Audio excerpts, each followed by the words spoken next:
नमस्कार, मी रुचा राजाध्यक्ष.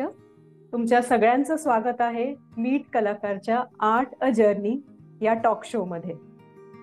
सगळ्यात प्रथम जे आपले युट्यूबचे सबस्क्रायबर्स आहेत मीट कलाकारचे, त्यांचे खूप खूप मनापासून आभार. कारण 18,000हून अनेक सबस्क्रायबर्स मीट कलाकारचे झालेले आहेत, त्यामुळे सगळ्यांचे धन्यवाद.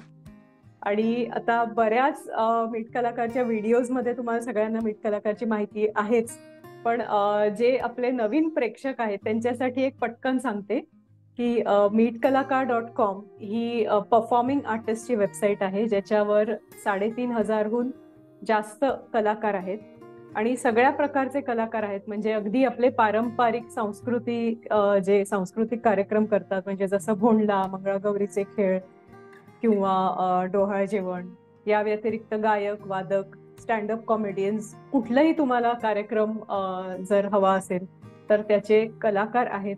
कारण जितका महत्वाची कला आणि कलाकार, तेवढ्याच महत्वाचा आहे लोकाश्रय. कारण लोकांनीही कलाकारांना इन्व्हाइट करणं, त्यांचे कार्यक्रम ठेवणं, यातनंच कला पुढे वाढत जाते.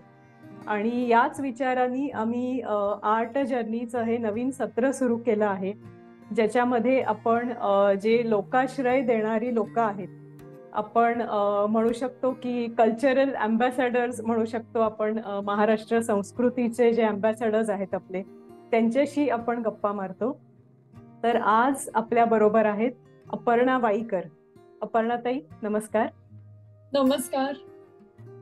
अपर्णा ताई थायलंडला असतात, बँकॉकमध्ये, आणि त्या अनेक ठिकाणी त्या राहिलेल्या आहेत. म्हणजे भारतातच जर म्हटलं तर मुळात त्या वाईच्या, मग MP, मुंबई, पुणा, तिकडून जर्मनी, चायना आणि आता थायलंड, अशा बऱ्याच ठिकाणी, बापरे अशा बऱ्याच ठिकाणी त्यांचं वास्तव्य झालेलं आहे. त्यामुळे त्यांच्याकडे भरपूर अनुभव गाठीशी आहे वेगवेगळ्या ठिकाणांचा. म्हणजे इथे तर आपण म्हणतो की एक 20-30 किलोमीटर जरी बदलले तरी खाणं बदलतं, संस्कृती ती थोडीशी बदलते. ह्या तर इतके किलोमीटर लांब लांब लांब जाऊन कसं त्यांनी कोपअप केलं आणि कसं ऍडजस्ट केलं, सगळं त्यांच्याकडून जाणून घेऊ आपण. तर अपर्णा ताई, पहिला प्रश्न तुम्हाला विचारते की भारतातून तुम्ही जर्मनीला गेलात सरळ, तर अगदी नवीन, म्हणजे देश तर नवीन आहेच, माणसं दिसणारी वेगळी, भाषा वेगळी. तर कसं तुम्ही कोपअप केलं, कसं ऍडजस्ट केलं आणि किती वेळ लागला तुम्हाला, म्हणजे चला हे आपलं घर आहे असं वाटण्याला? बरोबर. तर ज्या वर्षी आम्ही भारतातून जर्मनीला गेलो ना, ते वर्ष मला नेहमी लक्षात राहील. आणि ती तारीख मुळात, ती तारीख होती 7 जुलै 2007, म्हणजे 7/7/2007. 7/7/7. अच्छा. 6/6 हा तो योग होता. आणि म्हणजे याच्या आधी मी काही ना काही कारणाने आम्ही परदेशात गेलेलो होतो, फिरायला म्हणा किंवा नातेवाईकांना भेटायला म्हणा. परंतु स्वतः तिथे जाऊन राहणं हा पहिलाच अनुभव होता. आणि जेव्हा जर्मनीमध्ये आम्ही गेलो तेव्हा अगदी सगळ्यात मोठा माझा जो भ्रमनिरास झाला किंवा भ्रमाचा भोपळा फुटला आपण म्हणू शकतो, की प्रत्येक गोऱ्या कातडीचा माणूस हा इंग्रजी बोलतोच, असं मला एक अशी माझी समजूत होती. म्हणजे बरोबर. पण तसं नाहीये हे मला जर्मनीला गेल्यानंतर कळलं. कारण तिथली माणसं अजिबातच इंग्रजी बोलत नाहीत आणि भाषेचा हा फार मोठा म्हणजे तिथे प्रॉब्लेम होता. मी भारतातून जायच्या आधी शिकून गेले होते थोडंफार, पण आपण भारतात अरे वा. राहून ती भाषा शिकणं आणि तिथे जाऊन ते बोलणं ह्याच्यामध्ये भरपूर फरक असतो. तर ते मला तिथे थोडंसं सुरुवातीला थोडंसं कठीण गेलं. पण जर्मन भाषेचा एक फायदा हा आहे की ती वाचता येते आपल्याला. पुढे चायनामध्ये गेल्यावर बरोबर. अजून प्रॉब्लेम झाला, कारण ती भाषा आपण वाचू सुद्धा शकत शब्द, नाही. बरोबर, चित्रलिपी. चित्रलिपी. सो जर्मनी मधला असा सुरुवात आमची थोडी, म्हणजे 2-3 महिने लागले, पण इट वॉज नाईस. म्हणजे छान एका छोट्याशा टुमदार गावात आम्ही राहत होतो. आणि माझा मोठा मुलगा तेव्हा किंडरगार्टन मध्ये होता, तर त्याला आणायला सोडायला जायच्या निमित्ताने बऱ्यापैकी, म्हणजे माझं आजूबाजूची माणसं, खूप कमी माणसं दिसतात तिथे, पण जे कोण दिसतात ते हॅलो हॅलो करत जातात. विशेष बोलत नाहीत कारण त्यांना इंग्लिश बोलता येत नाही. त्यामुळे जर्मन बरोबर. लोकांबद्दल खूप जणांचा गैरसमज होऊ शकतो की ही माणसं फार शिष्ट आहेत म्हणून, पण ऍक्च्युली त्यांना बोलताच येत नाही. सो तो एक करेक्ट. माझ्या लक्षात आला. ओके. आणि तुम्ही आता जर्मनीहून चायनामध्ये गेलात हा. आणि तिथून आता तुम्ही थायलंडला आलाय. हम्म. तर एक मराठी माणूस म्हणून तुम्हाला कुठे या तीन पैकी सगळ्यात जास्त कम्फर्टेबल वाटलं? मराठी माणूस म्हणून सगळ्यात जास्त कम्फर्टेबल अर्थात शांघायमध्ये मी याच्यासाठी म्हणेन कारण की तिथे आम्ही जास्त राहिलो. 12 वर्ष आम्ही अरे शांघायमध्ये बापरे, होतो. हो. अच्छा. आणि तर तिथलं जे मराठी मंडळ होतं तिथे आम्ही भरपूर कार्यक्रम केले, किंवा तिथली जी म्हणजे तिथली जी कम्युनिटी होती ना भारतीय लोकांची, ती फार क्लोज नेट होती कारण तिथे इतके जास्त भारतीय लोक नाही आहेत. आणि त्यातून हम्म. सुद्धा मराठी फॅमिली फक्त 70 ते 75 आय थिंक असतील. सो इट वॉज व्हेरी अच्छा. Close net. त्यामुळे तिथे जाऊन आमची म्हणजे मराठी लोक, म्हणजे ऍज अ मराठी मला जास्ती तिथे स्कोप मिळाला, किंवा बऱ्याच गोष्टी आम्ही तिथे करू शकलो. तर शांघाईमध्ये असताना अजून एक खूप छान एक गोष्ट झाली. म्हणजे कसं आहे ना की जेव्हा आपण चीन सारख्या देशात राहत असतो तेव्हा लोकांना खूप उत्सुकता असते की कसं तुम्ही तिथे राहता आणि काय करता, कसं मॅनेज करता, भाषेचा कसा प्रॉब्लेम आहे, किंवा चायनामधली लोक काय खातात बेसिकली. सो असे अनेक प्रश्न आम्हाला विचारले जायचे. आणि त्याच्या अकॉर्डिंगली मी एक दोन वेळा काही काही न्यूजपेपर्समध्ये, जे आपले महत्वाचे न्यूजपेपर्स आहेत त्यांच्यामध्ये माझे आर्टिकल्स आलेले आहेत. तर लोकमत मध्ये माझं 2017 मध्ये मी एक मंथन नावाची त्यांची पुरवणी असते त्याच्यामध्ये मी या चीन बद्दलच वेगळ्या वेगळ्या हेडिंग खाली आर्टिकल्स लिहिले होते. जवळपास 9 ते 10 आर्टिकल्स तेव्हा झाले. सो सुरुवात की कसे घराबाहेर पडलो नागपुरातनं, आणि मग वेगळ्या वेगळ्या ठिकाणी फिरत फिरत चायनामध्ये कसे पोहोचलो, आणि मग चायनाची खाद्य संस्कृती काय आहे, किंवा तिथली माणसं, तिथली भाषा कशी आहे, आणि तिथे कसं म्हणजे आपल्याला कशी ट्रीटमेंट मिळते, या सगळ्या गोष्टी मी त्याच्यामध्ये लिहिल्या होत्या. मग पुढे 2020 मध्ये सुद्धा चिनी माती नावाचा माझा एक कॉलम महाराष्ट्र टाइम्स मध्ये यायचा दर आठवड्याला. सो त्याचे पण असेच आय थिंक 8-10 कॉलम्स आम्ही केले होते. सो परत तेच की चीन मधलं लाईफस्टाईल कशी आहे बेसिकली, किंवा मग करोना काळामध्ये सुद्धा करोनावर कशी मात केली, चायनामध्ये राहताना तुम्ही कसं काय कोप केलं, आणि या सगळ्या गोष्टींबद्दल पण लिहिलं होतं मी. किंवा मग जसं अन्न कुठले कुठले फूड ब्लॉग्स असतात त्याच्यावरती सुद्धा विदर्भी खाद्य संस्कृतीबद्दल सुद्धा एकदा फूड स्पीकवर, किंवा मुंबई स्वयंपाकघर मध्ये सुद्धा असं काही काही फेसबुकवरती लिहिलेलं आहे. सो असं चीनमध्ये राहताना हा सुद्धा एक प्रकार, म्हणजे मी याच्या आधी कधी खूप लिहिण्याचा कधी प्रयत्न केला नव्हता, पण समहाव ते सुद्धा शांघायमध्ये असताना झालं. मग मी ते कंटिन्यू अजूनही आम्ही उद्योगिनी संस्थेचं जे त्रैमासिक निघतं त्याच्यामध्ये मी अजूनही माझे आर्टिकल्स येत असतात. मग त्याचे विषय कुठलेही असू शकतात. सो हा स्फुट लेखन हा प्रकार सुद्धा जो चालू झाला तो सुद्धा शांघायमध्ये असताना चालू झाला. सो म्हणून सुद्धा शांघाय ही माझ्या आयुष्यातली म्हणजे जी महत्वाची वर्ष आहेत त्याच्यामध्ये शांघायचं नाव म्हणून मी आवर्जून घेईन. जर्मनीमध्ये काहीच केलं नाही असं नाही म्हणता येणार. तिथे सुद्धा आम्ही काही मराठी माणसं शोधली होती. म्हणजे ऍक्च्युली मी आणि माझा नवरा अमित, आमच्या दोघांचा एक नेहमी प्रयत्न असतो की जितकी जास्ती माणसं आपल्याला जोडता येतील. एकटं बरोबर. एकटं राहून आपण किती एन्जॉय करणार. सो मी आणि माझी फॅमिली एवढंच नको, थोडी अजून 4 मित्र आपल्या बरोबर असतील तर नेहमी जास्ती मजा येते. तर तसं जर्मनीमध्ये आम्हाला, मी म्हणजे असंच बोलता बोलता एक किस्सा मला आठवला आता, तो मला सांगावासा वाटेल. की आम्ही अगदी नवे होतो आणि माझा लहान मुलगा तिथे, त्याचा जन्म झाला जर्मनीमध्ये. सो त्याचा जेव्हा पहिला वाढदिवस होता बारशाला, तर आम्ही असेच 2-3 कोणीतरी फॅमिली होते आणि आमचं असं घरच्या घरी केलं. पण आम्हाला असं वाटायला लागलं की अरे आपला मुलगा 1 वर्षाचा झालाय तर त्याला आपण थोडी लोक इथे शोधायला बरोबर, हवी. हवं कोणतरी आणखीन. कोणीतरी हवं ना सेलिब्रेट करायला. तर मग तिथे ना एक ट्रॅव्हल एजन्सी होती आणि त्याचे एक मराठी होते, ते जे ट्रॅव्हल एजंट, ज्यांची ती कंपनी होती, त्यांची अजूनही आहे तिथे, रवी काका देशपांडे म्हणून. तर अच्छा. अमितने म्हणजे माझ्या नवऱ्याने त्यांना फोन करून काही मराठी लोकांचे नंबर्स घेतले आणि ईमेल्स घेतले, कारण त्यावेळी काही व्हॉट्सअप वगैरे नव्हतं. तर बरोबर. ईमेल पाठवून आणि लिटरली फोन करून की नमस्कार, आम्ही असे असे इथे नवीन आहोत आणि आमच्या मुलाचा वाढदिवस आहे, तर तुम्ही या. अरे वा. सो लोकांना सुद्धा ना, ज्यांना आम्ही फोन केला त्या मराठी लोकांना सुद्धा फार आश्चर्य वाटलं, कारण अशा पद्धतीने फोन कुणाचे आले नव्हते त्यांना कधी. आणि गंमत म्हणजे ती सगळी मंडळी आमच्या इन्व्हिटेशन च्या ह्यांनी आली आणि आमच्या मुलाच्या वाढदिवसाला होती. आणि आजही आम्ही त्या सगळ्यांशी खूप छान जोडलेले आहोत, आम्ही अजूनही त्यांच्याशी अरे वा. कनेक्टेड आहोत.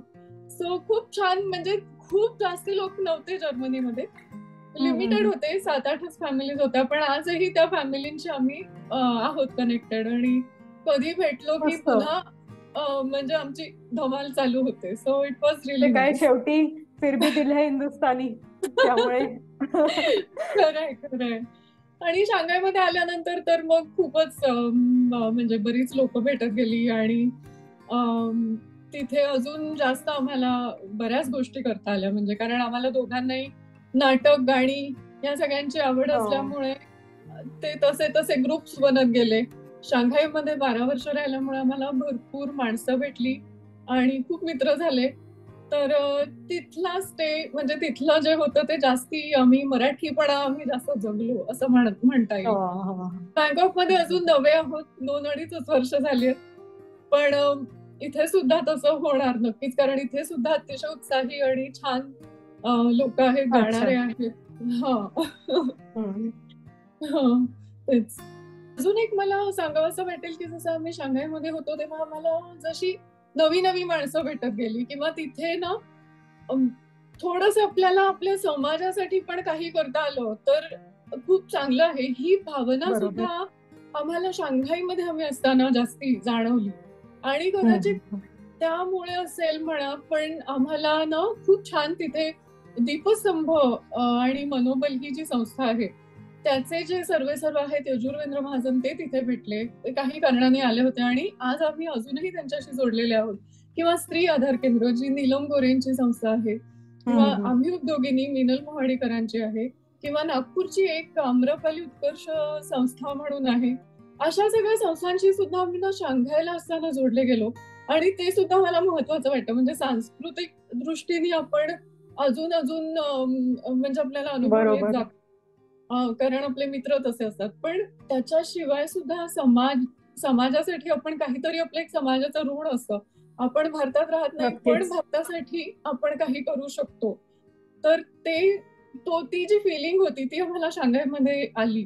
सो म्हणूनही मला तो म्हणजे तिथला हे माझा फार महत्वाचा वाटतो स्टे. बरोबर. ऍक्च्युली खूप चांगलं आहे, कारण तुम्ही शांघाईमध्ये तुम्ही म्हणाल तसं एक तप त्याच्याहून सुद्धा जास्त तुम्ही तिथे राहिलात.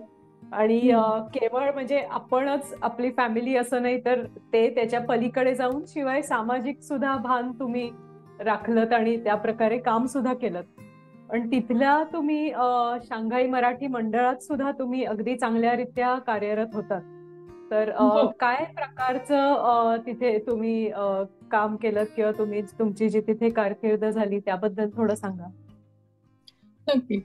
तर तिथलं जे मराठी मंडळ होतं, तर तिथे आम्ही वर्षातून महत्वाचे असे 3-4 इव्हेंट्स घ्यायचो. त्यातला एक सगळ्यात महत्वाचा होता म्हणजे गुढीपाडवा.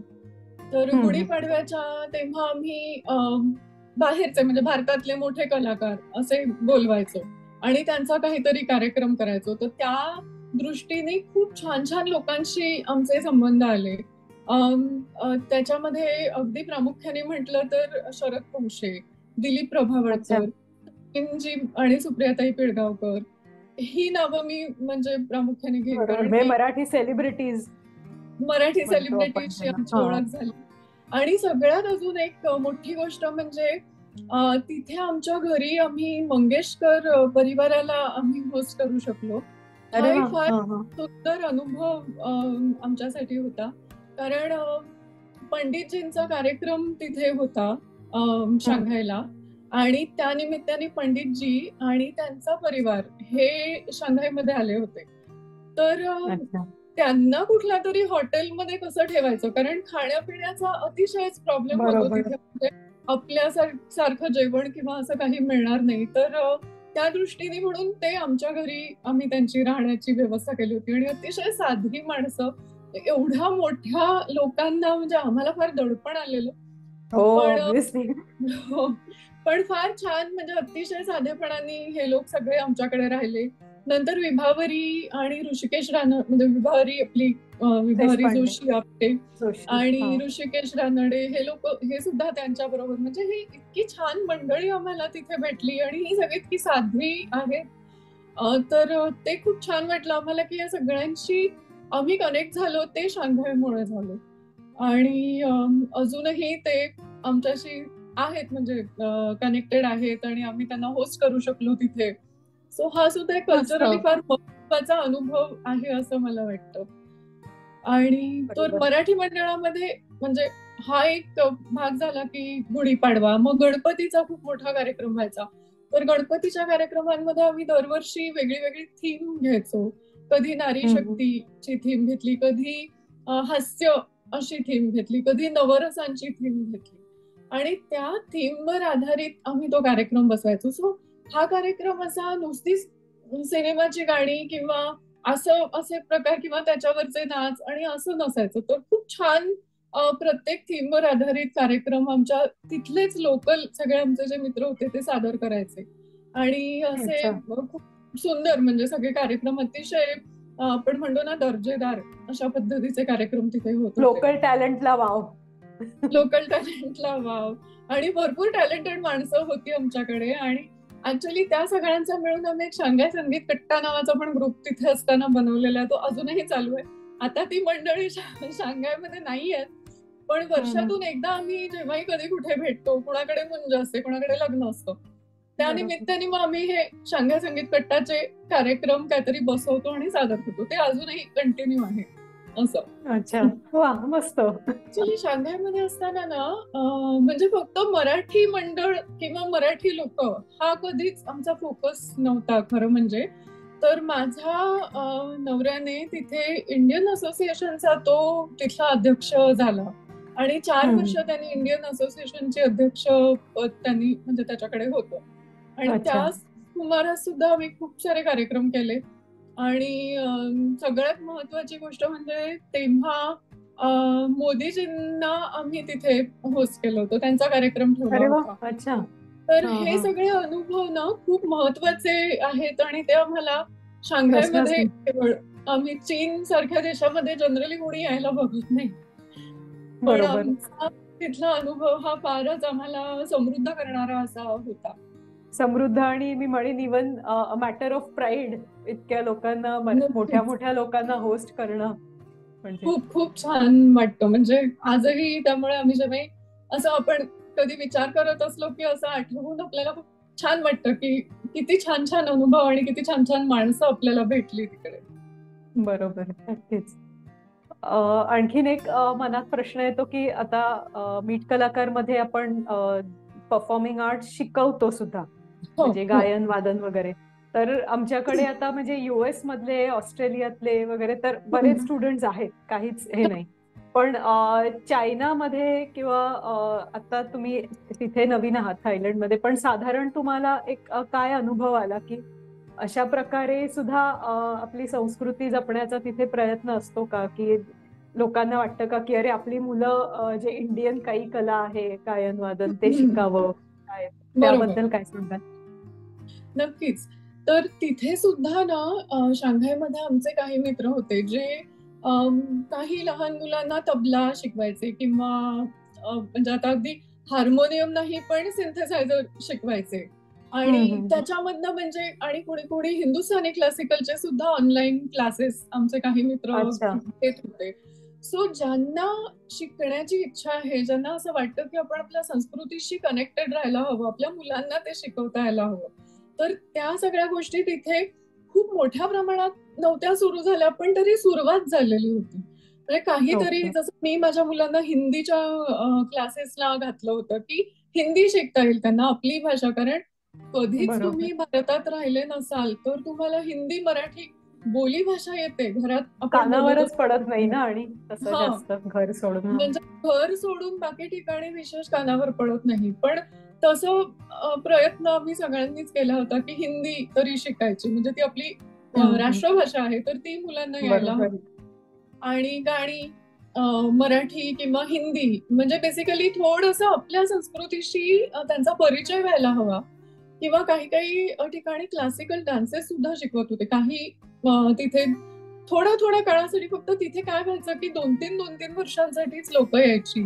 तर एखाद्याला कथ्थक शिकवता येत असेल किंवा भरतनाट्यम शिकवता येत असेल तर ते लिमिटेड टाइम मध्ये तेवढं बरोबर. जितकं शिकवता येत होतं तेवढं त्यांनी प्रयत्न नक्कीच केला. पण नक्कीच आपण जेव्हा देशाच्या बाहेर असतो तेव्हा या गोष्टींना फार महत्व असतं आणि आपण ते जितकं शक्य आहे तितकं आपण त्याचा प्रयत्न करतो की हे आपण बरोबर. करायला हवं, मुलांना शिकायला हवं. म्हणजे आपल्याला तर सगळ्या गोष्टी माहिती असतात, हो. मुख्य करून मुलांना शिकायला त्याची मदत होते. तर तिथे सुद्धा आम्ही असं करत होतो.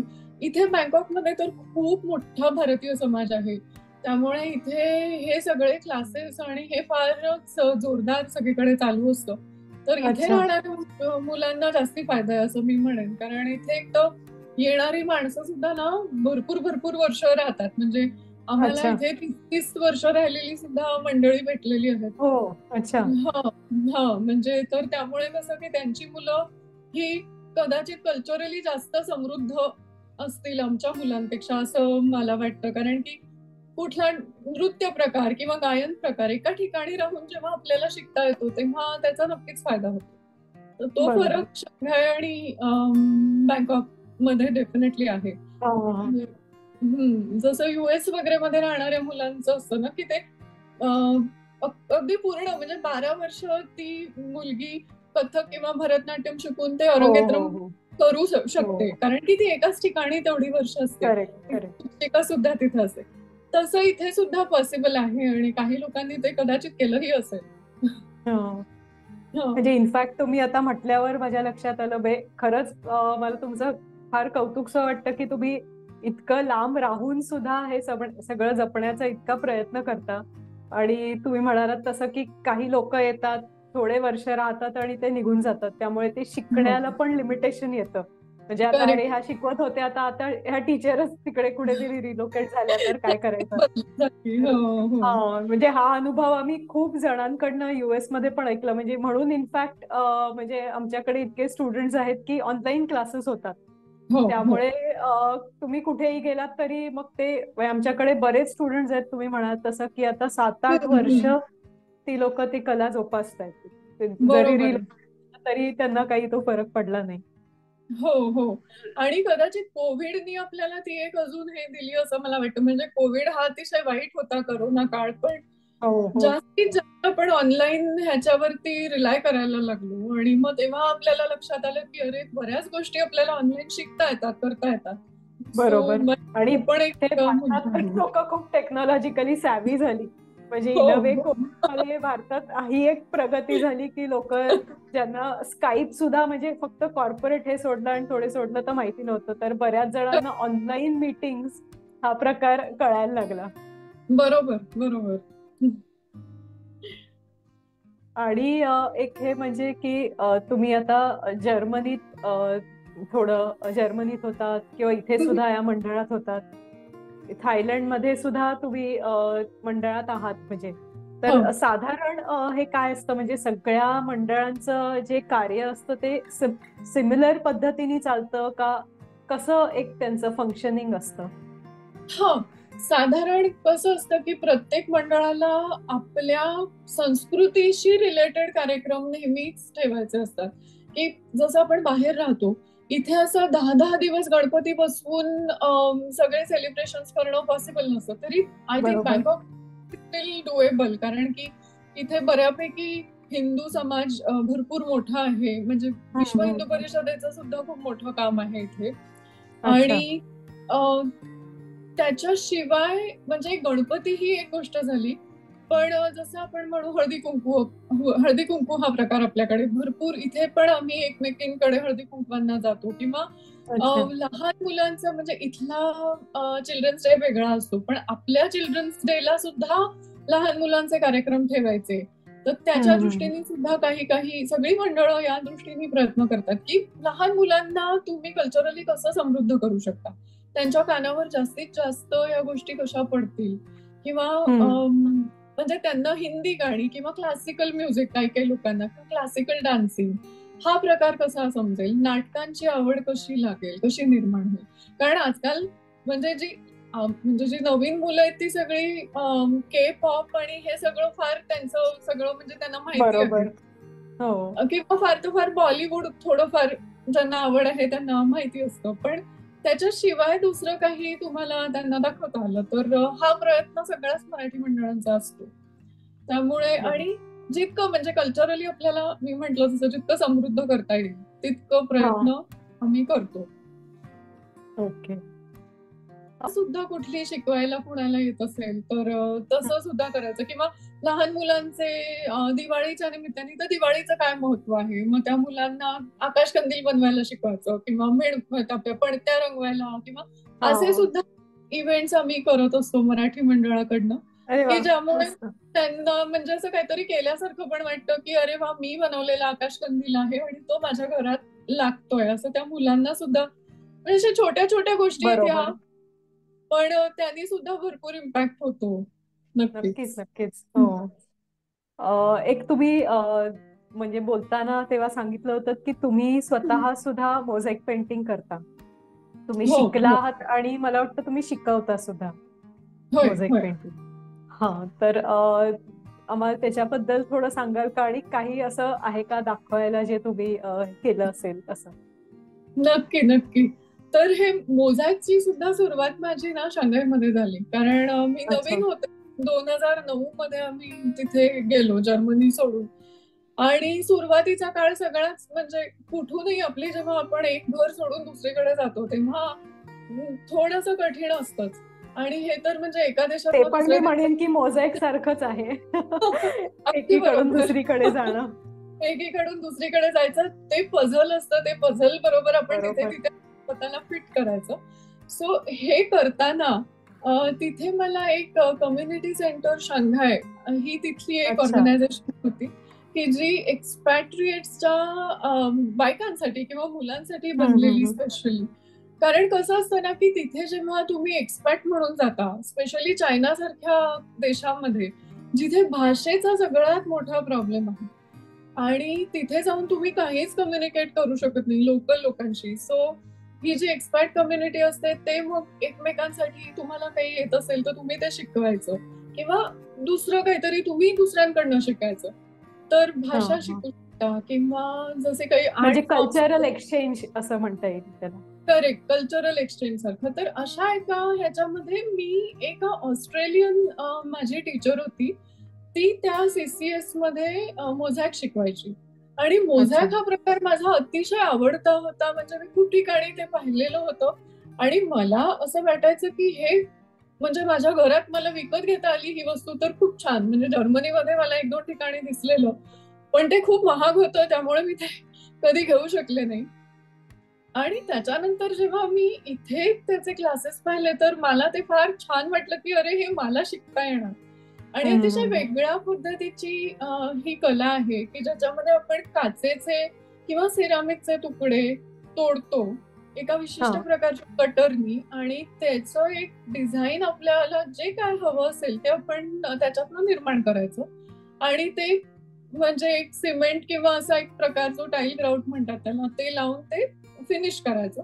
असा तो अशी ती कला आहे. तर एक मी जस्ट एक उदाहरण म्हणून दाखवते. हा एक मी ट्रे अरे वा, बनवलेला आहे. मस्त. हा, तर हे जे सगळे दिसत आहेत छोटे छोटे जे लाल रंगाचे फुलं हा आहेत ती हा. सगळी चौकोनी टाईलला कापून बनवलेली आहेत, आणि अशी भरपूर डिझाईन्स आपण बनवू शकतो. किंवा हा एक छोटा एक क्रिसमस चा इथे एक बाजार होता, त्या मस्त. बाजारसाठी मी हे बनवलेला हा एक प्रकार आहे की हे जे ऑर्नामेंट्स असतात क्रिसमस ट्री साठी बनले. असे अनेक प्रकारच्या गोष्टी आपण ह्यांनी बनवू शकतो. हे सो ते बारीक खूप स्किलचं पण काम आहे, म्हणजे एवढं बारीक बारीक हो कापणं वगैरे सुद्धा. बरोबर बरोबर. तर ते बारीक कापायचं आणि त्याचं छान तुम्हाला डिझाईन, म्हणजे याच्यासाठी तुम्हाला तुमचं व्हिज्युअलायझेशन डेफिनेटली चांगलं असायला हवं. आणि बरोबर. इमॅजिन की तुम्ही म्हणजे काय कुठला आकार कापून काय तुम्हाला बनवता येईल. सो आणि नॉट हे जस्ट क्रिएटिव्हिटी, पण तुम्हाला ती स्किल सुद्धा, स्टेडी हँड वगैरे हा ते सुद्धा सगळं आवश्यक आहे. Correct correct. तर हे मी तिथे शिकले आणि मग हळूहळू असं झालं की ती जी माझी टीचर होती ऑस्ट्रेलियन, ती तिथनं म्हणजे बदली झाली परत जसं मी म्हंटल. सो ती बदलून बरोबर. दुसरीकडे गेली आणि मग ती जागा रिकामी होती शिक्षिकेची. सो माझी मैत्रीण तिथे कम्युनिटी सेंटरची हेड होती. सो तिने मला ऍक्च्युली ओढलं त्याच्यात की तुला अच्छा. येतंय करता, मग तू तिथे शिकवायला लाग. पहिले सुरुवातीला मला असं खूप कॉन्फिडन्स नव्हता, पण मग हळूहळू म्हणजे लोकांना शिकवता शिकवता ना आय वॉज लाईक की हो, हे खूप कठीण नाहीये शिकवणं. म्हणजे जे मी करतेय ते फक्त सगळं मटेरियल प्रोव्हाइड करायचं लोकांना आणि त्यांना शिकवायचं. बरोबर. बरोबर. I started doing that. 2012 मध्ये मी ते सुरू केलं आणि हो, ते बरीच वर्ष भरपूर शिकवताय म्हणजे. हो, बरीच वर्ष कम्युनिटी सेंटरला शिकवलं. तर जवळपास आतापर्यंत 15 ते 20 नॅशनॅलिटीजच्या वेगवेगळ्या अच्छा. स्टुडंट्सना, जवळपास 800 तरी स्टुडंट्सना मी ही कला शिकवलेली आहे. अरे वा. आणि शांघायचा पूर्ण स्टे म्हणजे मी तिथे ते शिकवत होतेच. इकडे आल्यानंतर आता इथे सुद्धा चालू केलं, कारण की इथे सुद्धा म्हणजे आपल्याला वेळ असतो. सकाळी जवळपास 8 वाजतापासून ते 3 वाजेपर्यंत भरपूर मला वेळ असतो. तर मग शाळेमध्ये, इथल्या शाळेमध्ये त्यांचा पालकांना शिकवण्याचा असा एक उपक्रम आहे शाळेचा. तर तिथे मी मग हे शिकवायला लागले. कारण काहीतरी तुम्हाला ते हवं असतं की एक प्लॅटफॉर्म हवा असतो. घरी बसून शिकवणं इतकं सोपं नाहीये, कारण त्याची ऍडव्हर्टाइजमेंट करा किंवा बऱ्याच गोष्टी असतात. बरोबर. मग जेव्हा मला असा प्लॅटफॉर्म मिळाला तर मी तिथे ते शिकवायला लागले. आणि छोटे छोटे बाजार्स वगैरे पण होतात तिथे. क्रिसमस बाजार झाला किंवा अजून समर बाजार होतो, तर अशा ठिकाणी सुद्धा मग मी माझा स्टॉल असतो अच्छा. आणि वेळ पण जातो आणि यू कीप युअरसेल्फ गेमफुली बिझी. म्हणजे उगाच रिकामं काहीतरी बरोबर. शॉपिंग करत फिरतोय किंवा ठीक आहे, ते सुद्धा मी एन्जॉय करते, नाही असं नाही, पण किती करणार, त्याची पण एक लिमिट नाही, असते. पण व्हॅल्यू ऍडिशन सुद्धा आहे. म्हणजे शिकणं सुद्धा, शिकवणं सुद्धा, दोन्ही व्हॅल्यू ऍडिंग असतं. हो. आणि म्हणजे सिन्स मीट कलाकार इज अबाउट परफॉर्मिंग आर्ट्स, तर तुमचं स्वतःची कुठली आवडीची परफॉर्मिंग आर्ट आहे असं म्हणाल तुम्ही? गायन, वादन किंवा कुठलेही? हा, गायन तर अजिबात नाही. म्हणजे मी गायला लागले तर लोक पळून जातील. माझा नवरा उत्तम गातो. तो ओ, कधी अच्छा. शिकला नाहीये, पण म्हणजे त्याला ते आहे, म्हणजे त्याला तो कान पण आहे आणि त्याला तो आवाज पण आहे. तर तो हम्म. तिथे उत्तम गातो.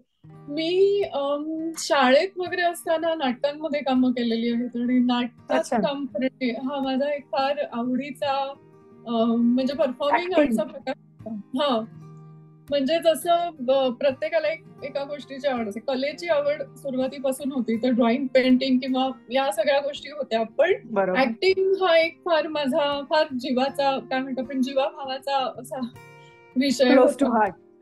Close to heart. आणि शाळेत असताना भरपूर नाटकांमध्ये, म्हणजे शाळेच्या लेवलवर अशी केली आहेत कामं.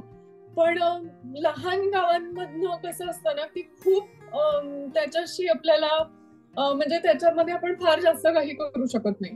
तरी बरोबर. विदर्भस्तरीय एकांकिका स्पर्धेपर्यंत मी पोचले होते. म्हणजे तिथे काम केलं आणि मी आय थिंक 9वीत होते आणि मी 60 अच्छा. वर्षाच्या एका म्हणजे हो, फ्रीडम हो. फायटरचं असं काम केलेलं होतं. तर त्याच्यासाठी मला उत्तेजनार्थ पारितोषिक सुद्धा मिळालं. अरे वा. आणि हो, म्हणजे तेव्हा त्यावेळी कारण म्हणजे ती नाना बॉडी लँग्वेज आणणं म्हणजे ते सगळं फार कठीण आहे, एवढं एज डिफरन्स. हो, ते दिग्दर्शक आमचे फार चांगले होते, कदाचित त्याच्यामुळे ते आणि पॉसिबल त्या झालं. वयात आपल्याला ते इतकं हे पण नसतं म्हणजे.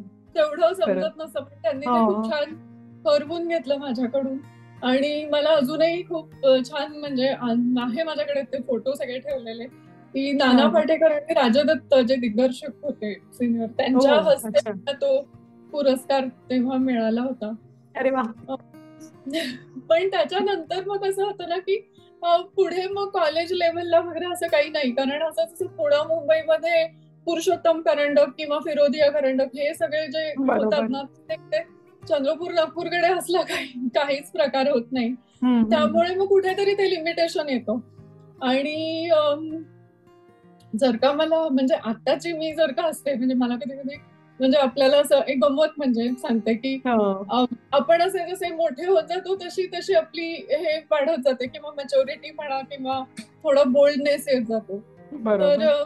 आत्ताची मी जर का असते तर मी माझ्या आईवडिलांची भांडून जे स्कूलला किंवा कुठेतरी अशा अच्छा. ठिकाणी गेले असते. पण तेव्हा मात्र मला अगदी क्लिअर इन्स्ट्रक्शन्स होते की फार तर फार शिक्षणासाठी तू नागपूरला जाऊ शकतेस, पण बाकी कुठेही नाही. म्हणजे हॉस्टेलमध्ये राहणं वगैरे प्रकार वॉज नॉट पॉसिबल. नाही आणि आपल्या नागपूरला ह्याचा एक माइंडसेट पण असतो ना, की हा आधी अभ्यास आणि ते सांभाळून मग इतर. मग बाकीच्या गोष्टी. तरी माझ्या वडिलांची ऍक्च्युली खूप इच्छा होती की मी BFA करावं, म्हणजे फाईन आर्ट्स मध्ये, आणि अच्छा. कारण माझं ड्रॉइंग आणि हे नेहमी बरोबर. चांगलं असतं. पण तिथेही माझी अट होती की मला जे स्कूलला जायचंय. आणि ते म्हणजे शक्यच नव्हतं, कारण मुंबईला जाऊन हॉस्टेलमध्ये राहणार, नो वे. नागपूरला तू जाऊ शकते चित्रकला महाविद्यालयात, पण मला ते करायचं नव्हतं. म्हणजे मला मुंबईत असतं तर मी गेले असते, पण नागपूरच्या चित्रकला महाविद्यालयात somehow I did want to do hmm. It. मग मी माझं शिक्षण म्हणशील तर सायन्स बॅकग्राऊंड आहे माझा, म्हणजे पर्यावरण शास्त्रामध्ये मी MSc केलेलं आहे. ते नागपूरला अच्छा. मावशीकडे राहत होते माझ्या. हम्म. पण तेव्हा असं काही नाटक किंवा ह्याच्याशी खूप संबंध नाही आला. पुढे मग सांगायला गेल्यावर मात्र पुन्हा ते असतं ना आपलं, की काहीतरी मागे आपल्याला जी आवड असते ती करूया. अशी हा. बाहेर येते.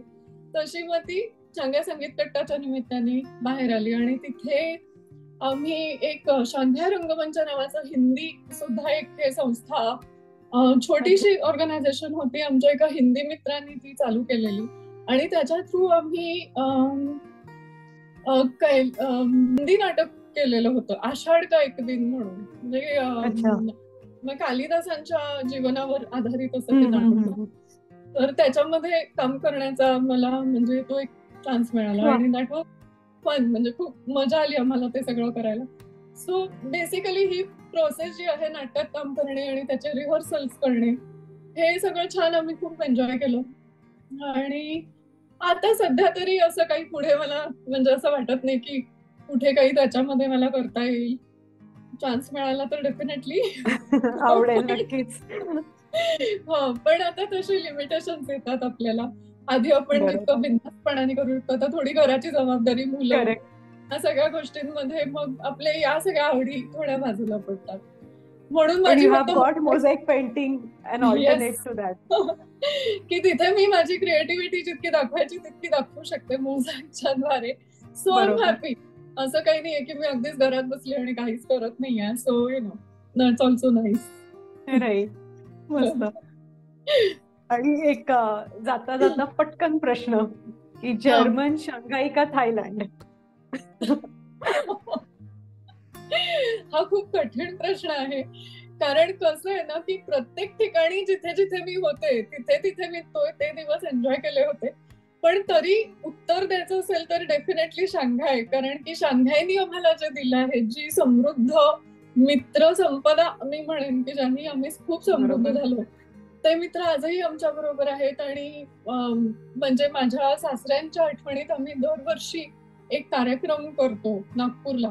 ही सगळी मित्रमंडळी वेगळ्या वेगळ्या देशातून त्या कार्यक्रमासाठी आवर्जून येतात. इतका तो हो. घट्ट मैत्रीचा बॉन्ड झालेला आहे.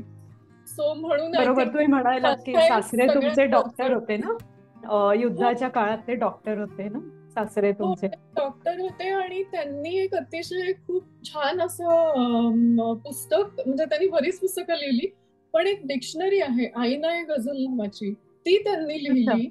आणि त्याच्यामध्ये म्हणजे उर्दू शब्दाचा मराठी, इंग्रजी आणि हिंदी असा अर्थ अरे वा. त्याच्यामध्ये दिलेला आहे. आणि ते अतिशय खूप मोठं पुस्तक आहे. खूप कलाकारांकडे ते पुस्तक आहे.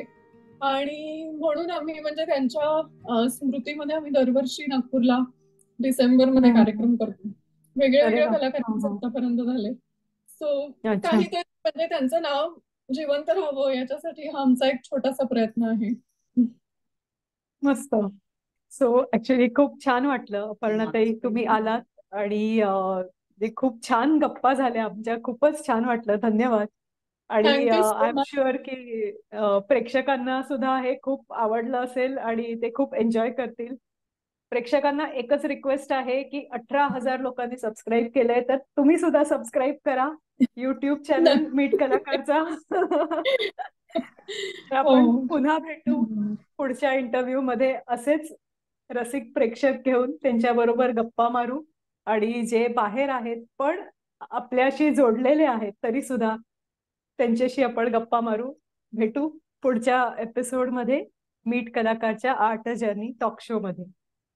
धन्यवाद. नमस्कार. धन्यवाद. नमस्कार.